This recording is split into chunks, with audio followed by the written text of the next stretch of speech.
Bienvenue sur le making-of de Bionicle 2, les légendes de Metro Nui. Nous allons vous conduire dans les coulisses du nouveau film Bionicle, mais surtout dans l'univers des Bionicle.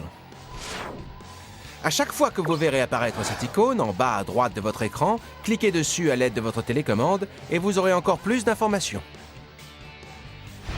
Et ensuite, je vous promets qu'on ira jeter un œil aux nouvelles figurines Bionicle 2005.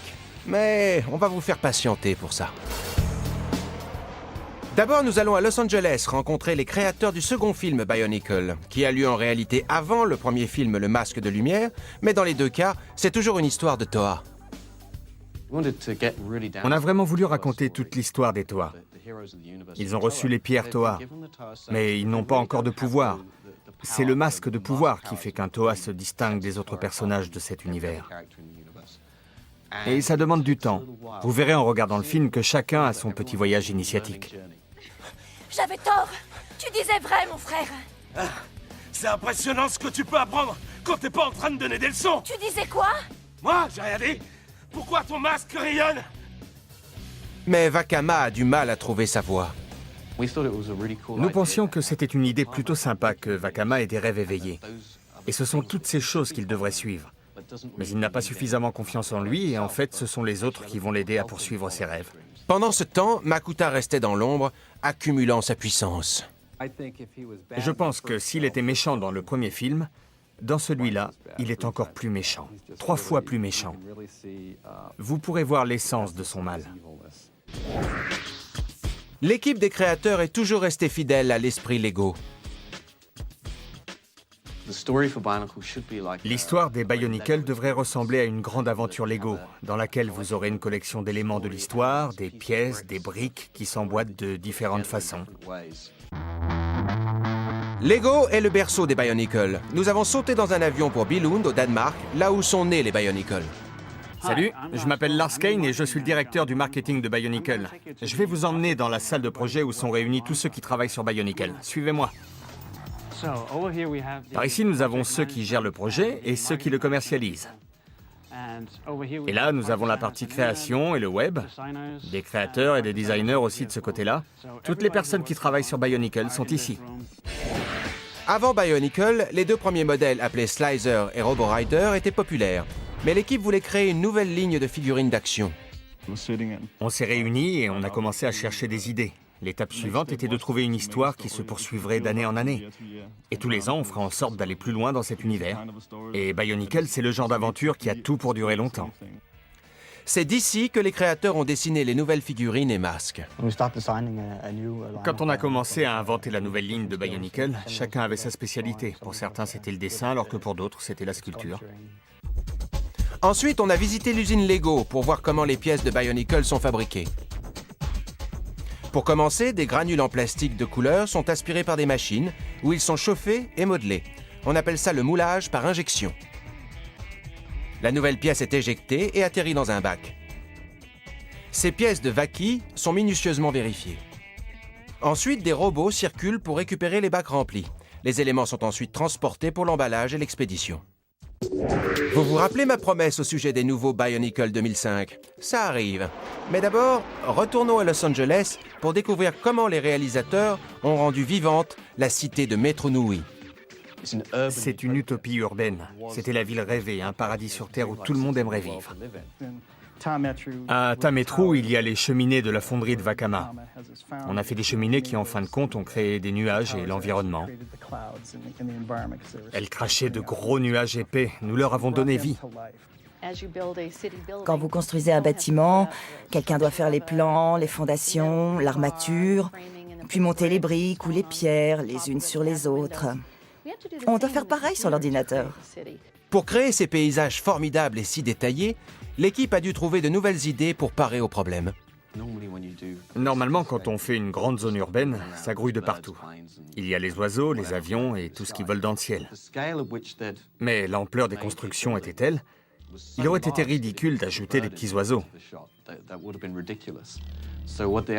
Alors ils ont résolu le problème en inventant d'énormes dirigeables de la taille d'un terrain de foot, flottant dans le ciel, tout à fait à leur aise dans ce décor. Au début du film, il y a ces piliers géants qui sortent du sol. C'était un vrai défi de chercher comment les personnages allaient s'y déplacer. On a pensé à un surfeur dans les vagues et comment il garderait l'équilibre sur quelque chose qui monte et qui descend. Cette scène est complètement inspirée du surf. Je suis allé à Hawaï, sur la côte nord. Je me suis retrouvé face à des vagues de 6 mètres de haut. Alors, voyez ce qui se passe dans le Colisée quand les Toa sont poursuivis par un raz-de-marée de 30 mètres qui leur tombe dessus. Cette scène est née d'une véritable peur. La réalisation d'un film d'animation ressemble beaucoup à un film traditionnel, avec ses comédiens sur les plateaux. Sauf que nos plateaux à nous sont dessinés sur papier et ordinateur. Au fur et à mesure que l'histoire est écrite, les personnages se définissent. On fabrique nos storyboards. Tout le film est dessiné sur planche qu'on peut regarder comme on lirait une BD.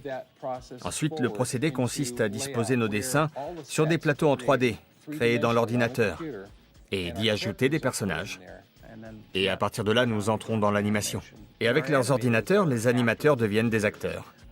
Beaucoup d'animateurs ont un miroir sur leur bureau. Ils sont assis là et les personnages se transforment en s'imprégnant de leur propre visage. Après l'animation, le son est créé et ajouté. Avec l'animation, vous partez d'une copie vierge. Il n'y a aucun bruitage. Vous devez créer l'atmosphère de ces mondes, comme le bruissement du vent, les chutes d'eau et les différents bruits de pas selon l'environnement. Quand Nikki se déplace sur le pont, nous avons enregistré le son de stylo-billes fixé sur 3 doigts de chaque main. Et après, c'est à l'artiste de jouer et de suivre l'écran. La musique est alors composée et ajoutée. J'ai un petit piano de concert. Je m'assois ici avec un bloc-notes et j'écris les différents thèmes. Pour Kreka et Nitiki, c'est très amusant. Ce sont ces horribles créatures qui pourchassent les Toa. Mais il y a aussi des scènes comiques. Alors quand Kreka apparaît, la musique est plus sourde, avec des instruments à sonorité grave. Et Nidiki, c'est plutôt comme une araignée. Au début, je garde la musique de Kreka, et ensuite j'ajoute des violons perçants, qui deviennent de plus en plus stridents quand il est à l'écran.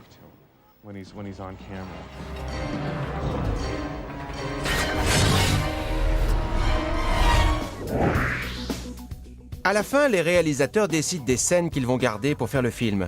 Mais pour les fans, il y aura toujours moyen d'en savoir plus sur l'histoire.